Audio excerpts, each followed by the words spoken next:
Hello. So today we're going to be reading The Best Beekeeper of Lalibela, a tale from Africa by Christina Kessler, illustrated by Leonard Jenkins. Before we start reading, I'm going to share a few pointers or history about Lalibela. Lalibela is a place uh, found in Ethiopia in the city of Tigray.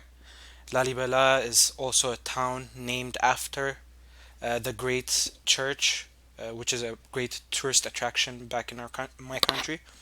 It's a great tourist attraction because the Lalibela Church was carved out of just one rock. It's a huge rock, and right now it's a monastery for priests where they go and pray day and night. And these are priests actually.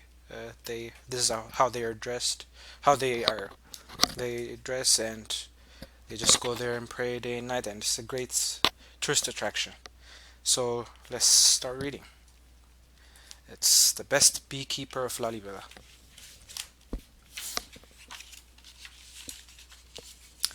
Long ago, high in the mountains of Ethiopia, where purple shadows fill the valleys and heavy mists hug the hillsides, the bees arrived in Lalibela. Some said they came to announce the birth of a new king, while others thought only of their honey, sweet, rich, and golden.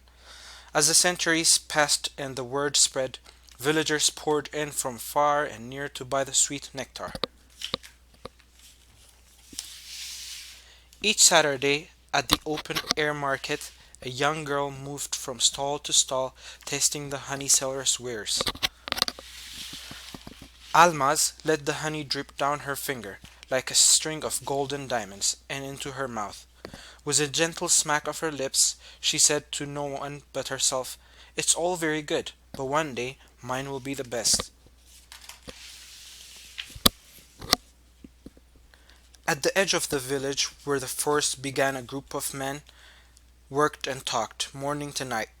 Together they wove long, narrow baskets. They placed them high in the pine trees for bees to use as hives. One day, Almaz visited them. "I want to keep bees," she said. "I want to make the best honey in all of Lalibela." They laughed at her, and the oldest man said, "That's men's work, little girl. Go find your mother, and learn to cook and clean and gather firewood. You have a lot of work of your own, so forget the bees." Alma's eyes filled with tears. She turned on her heels and crashed into a tall young priest. Slow down," said Father Hylakiros. "What has upset you so?" "I want to keep bees," she said. "That's all I want. But they say I can't because I'm a girl, and it's men's work." Bending low to look into her eyes, the priest said, "Keep bees, my dear, and make the world's sweetest honey. Man, woman, girl, boy is not important. So keep bees."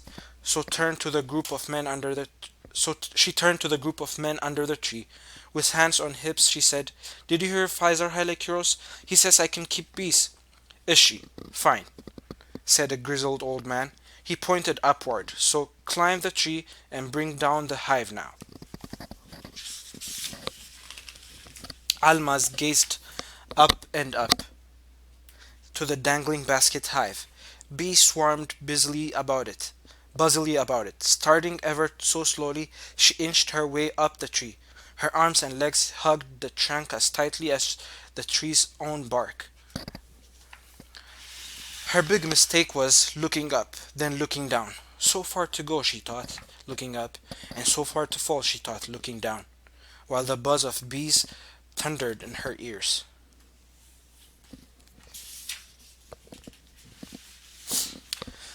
The men laughed as she scooted down.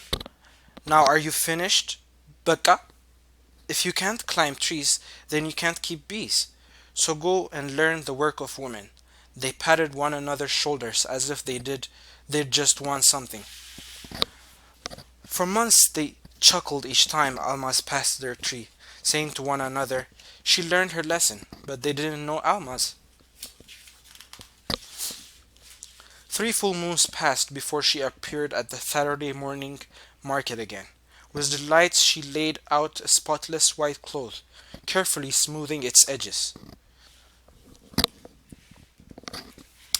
And then with pride she lifted a glowing chunk of honeycomb from a can at her side. Drops of honey like golden diamonds dripped in the sunlight. People gathered People gathered at her stall that Saturday and for 8 Saturdays to come. Men bought her honey to make edges like kind of like a beer, but it's filled with honey and with other kind of ingredients that spices there, and when it ferments, it's like it could get you drunk. Basically, it's kind of like a beer here. It's a frothy honey beer. Women bought it too to add to the gumfo. Gumfo is basically a food normally eaten in Ethiopia when women are pregnant or something, but in other times too, many people eat it. It's a very good and very spicy. A porridge they made for their families on the cold, damp mornings. They were shocked when she didn't arrive one Saturday, or the next, or even the next. On the third Saturday, Father Haile Kilos told her disappointed customers, "I will check on her today." He found her glaring at a strange mud shape. "It's my hive," Almas said, pointing to the mud cone with 4 openings sitting on the ground.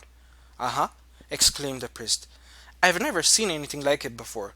Streams of ants marched in and out of the mud hive heaped to hill. There was not a bee in sight. Almas tapped the hive with her toe, saying, "It worked fine until the ants came." "You'll find a way to fix it," Father Heilekilos said. "It is great, and all great endeavors require great effort. Who knows, the answer could be something very simple."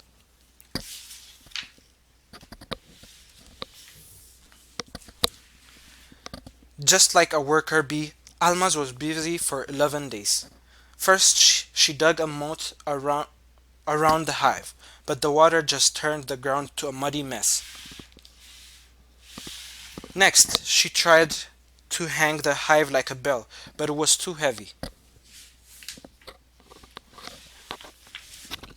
Then one morning her brother gave her the answer as she was washing clothes at the village tap. He passed by pulling his favorite toy, bumping along the ground behind him. On a string was an old tomato can filled with water. "That's what I will do," she said, to no one but herself.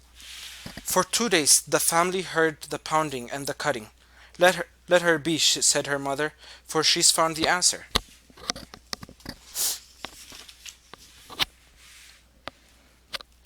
When the pounding stopped, Almas raced to the market square and bought a piece of the sweetest honeycomb she could find, then placed it inside her hive. And then she waited 1 day, 2, 3 days, 4, until the bees of Lalibela began to arrive. When the buzz of bees filled the back corner of the family compound again, Almas ran to find Father Heilekiros.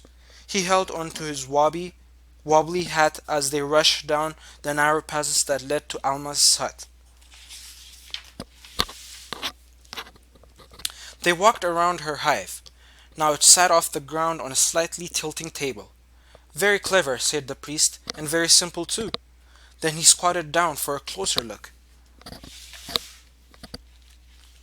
Crouching beside him, their heads nearly touching, Almas said, "It works because the ants can't swim." The 4 table legs each stood in an old tomato paste and filled with water. The bees hummed overhead.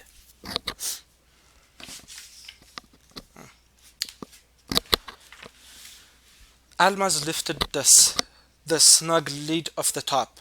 With a steady hand and a clear heart, her own secrets to not getting stung, she lifted out a chunk of honeycomb. Bees buzzed about her hand as she held it up to show the priest. Nice.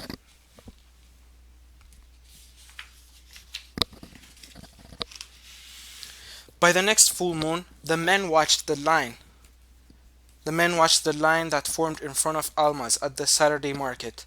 The old one who had sent her up the tree scratched his head. Who would have thought she would succeed? He, he led the others through the crowd, right up to her. Clearing his throat to silence the crowd, he said, "Welcome back, Almaz, the best beekeeper of Lalibela." "Amasagganallo," she said, thanking them. Amasagganallo means thank you in Amharic. Then let golden honey diamonds drip into her mouth. "Life is sweet," she said with a sticky smile.